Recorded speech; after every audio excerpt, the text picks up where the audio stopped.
भगीरथ भालके यांनी घेतली खासदार शरद पवारांची भेट। विठ्ठल सहकारी साखर कारखान्याचे माजी चेअरमन भगीरथ भालके हे शरद पवार गटामधून विधानसभा लढण्याची शक्यता आहे। पंढरपूर मंगळवेढा विधानसभा मतदारसंघामध्ये भालकेंचे मोठे वर्चस्व आहे। यापूर्वी सलग 3 वेळा स्वर्गीय भारतनाना भालके हे आमदार होते। भगीरथ भालकेंचा पोटनिवडणुकीत निसटता पराभव झालाय। भगीरथ भालके हे दिवंगत आमदार भारत भालके यांचे पुत्र आहेत। भगीरथ भालके यांनी सांगितले की आमच्या सोलापूर जिल्ह्यातल्या दोन्हीही लोकसभेला, माढा लोकसभा आणि सोलापूर लोकसभेला आम्ही महाविकास आघाडीच्या दोन्हीही उमेदवारांच्या पाठीमागे काम केलंय।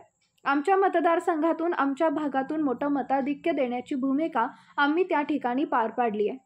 येणारी विधानसभा निवडणूक ही आर या पार म्हणून लढवणार आहे। मी यापूर्वीच त्या ठिकाणी जाहीर केलंय असंही सांगितले।